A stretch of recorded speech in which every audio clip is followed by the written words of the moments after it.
اچھا جی، میں وہ دوسری وہ تراویح کے بارے میں جی ٹھیک ہے کہ حضرت خلیفۃ المسیح اول کے زمانے تک مسجد اقصیٰ میں 20 اور مسجد مبارک میں 8 تراویح پڑھی جاتی تھی. یہ ٹھیک.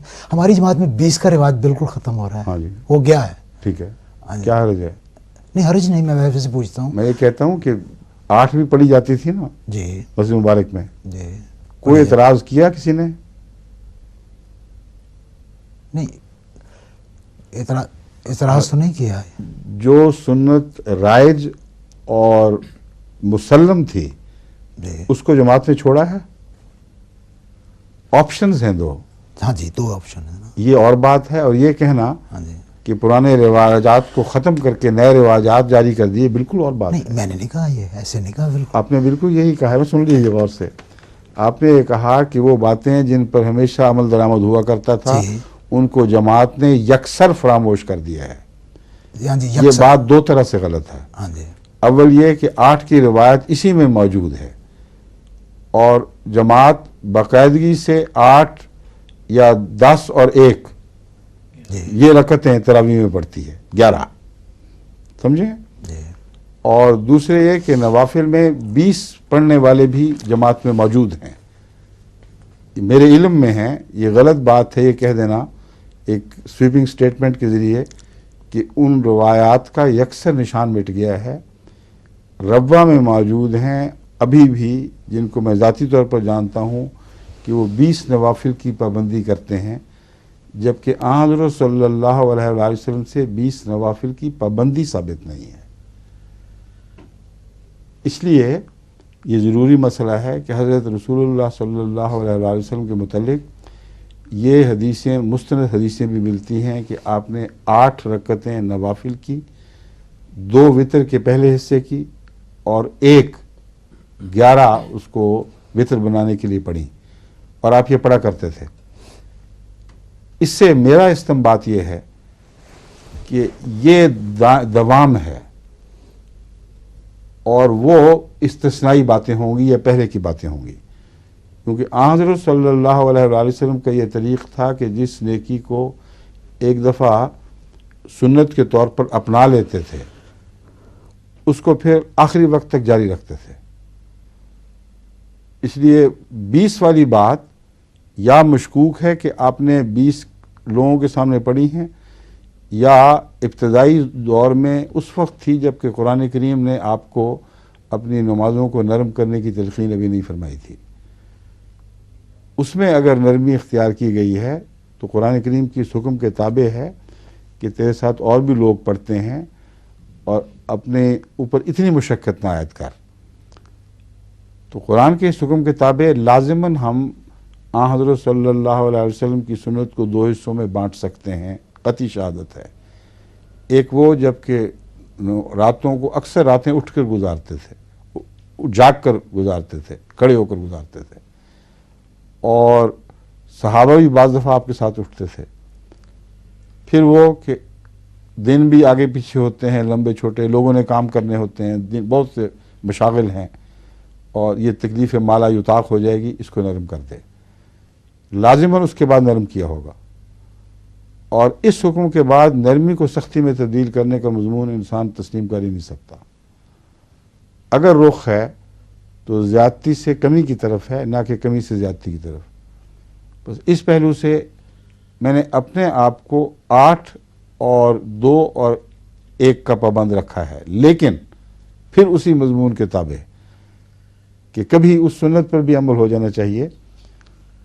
میں بعض دفعہ زیادہ پڑھتا ہوں، لیکن ایک بات یاد رکھیں کہ تعداد اہم نہیں ہے اتنی اگر مضمون کے اوپر منفی اثر پڑتا ہو. میرے ذہن میں اس لیے بھی رسول اللہ صلی اللہ علیہ وآلہ وسلم کے متعلق 20 رکعتیں پابندی سے پڑھنے میں تردد ہے، کیونکہ آن حضرت صلی اللہ علیہ وآلہ وسلم کی نماز اتنی آہستہ رو تھی اور سنوار کے پڑھی جاتی تھی کہ ایک رات میں اتنی گنجائش ہی نہیں ہے. یعنی اگر ہے تو پھر اتنی آرام کا وقت نہیں. اس سے مزید میں یہ استنباط کرتا ہوں کہ اگر 20 کی روایات درست ہیں تو لازماً قرآنی حکم انہی کے پیش نظر نازل ہوا ہے کہ ساری ساری رات کھڑے ہو کر تجھے آرام کا وقت نہیں ملتا، دن کے مشاغل ہیں. تو اسی لیے دوسری صورت فَإِذَا فَرَغْتَ فَانْصَبْ وَإِلَىٰ رَبِّكَ فَارْغَب، کچھ فراغت کا نصیب ہونا بھی لازمی ہے. یہ تمام استنباط ہیں جو ایک دوسرے سے منسلک ہیں. بس آن حضور صلی اللہ علیہ وآلہ وسلم کا 20 رکعتیں ایسے حال میں پڑھنا کہ 2-3 گھنٹے کی نیند بھی آ جائے، یہ قابل فہم نظر نہیں آتا، کیونکہ آپ کی نمازوں کے متعلق، بعض نمازوں کے متعلق جو تفصیل ہمیں ملتی ہے حضرت عائشہ صدیقہ رضی اللہ تعالیٰ عنہا کی روایات سے، وہ اتنا وقت لیتی تھیں. اور بعض صورتوں کے پڑھنے کا جو ذکر ملتا ہے کہ اس میں 20 رکعتیں ہو ہی نہیں سکتی، سوائے اس کے کہ ساری رات، تقریباً ساری رات آدمی جاگے. تو اس تمام باتوں کو اکٹھا دیکھنا پڑتا ہے. اور لیکن باوجود اس کے، میں جیسا کہ میں نے گزارش کی ہے، یہ 20 والی سنت بھی اسی طرح جس طرح رفع یدین والی ہے، وہ جستہ جستہ کہیں کہیں ابھی بھی ملتی ہے، اور ایسے لوگ ہیں جو پڑھ لیتے ہیں. لیکن جو باقاعدہ دوام ہے وہ اس سوستے کو اختیار کیا گیا ہے جس کا اس زمانے میں بھی جاری رہنا ثابت ہے. سمجھیں؟ پھر جن آپ تراویحوں کا ذکر کر رہے ہیں، وہ تراویحاں تو رسول اللہ صلی اللہ علیہ وسلم کے زمانے میں تھیں ہی نہیں.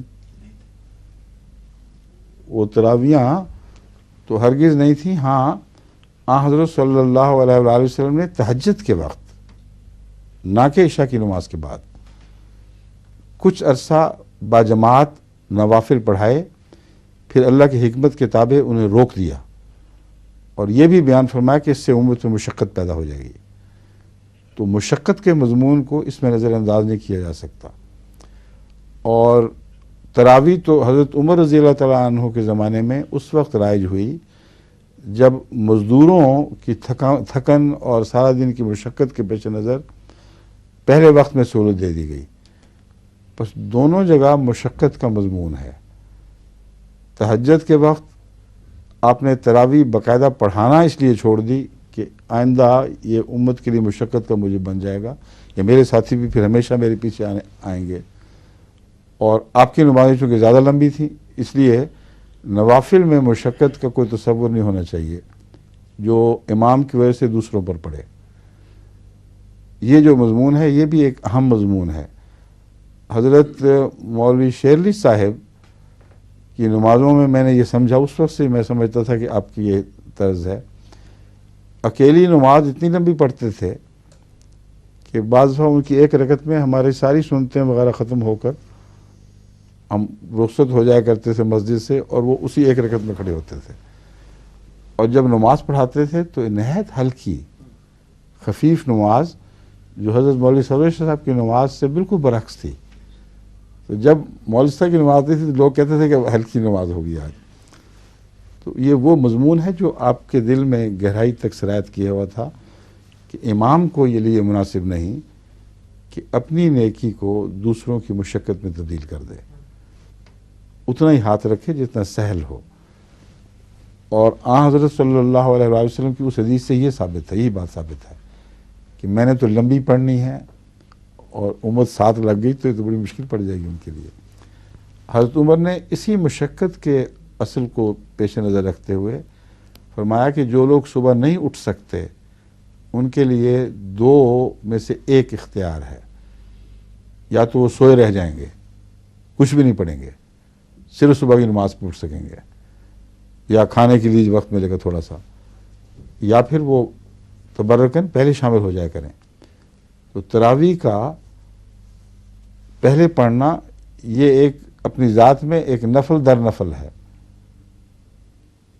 اور وہاں مسجد اقصیٰ میں 20 اور مسجد مبارک میں 8 میں ایک اور بات بھی پتہ چلتی ہے. یہ پتہ نہیں کیوں شروع سے ہی وہاں کی روایت تھی کہ مسجد اقصیٰ میں چھوٹی نماز ہوا کرتی تھی، جو امام مقرر ہوتے تھے وہ جلدی نماز پڑھا کرتے تھے، اور مسجد مبارک میں نسبتاً زیادہ تحمل سے. اور وہاں کی جو تراویاں ہوتی تھیں مجھے آج تک یاد ہے، ہمارے گھر کانوں تک آواز آیا کرتی تھی، تراویاں بھی فٹافٹ چل رہی ہوتی تھی.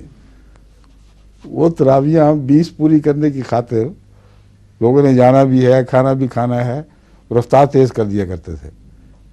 اس لیے ان دونوں میں سے مجھے ابھی بھی اگر دوبارہ اختیار ملے میں اس سے واپس جاؤں، میں مسجد مبارک کی 8 پسند کروں گا بنسبت مسجد اقصیٰ کی 20 کے. ٹھیک ہے.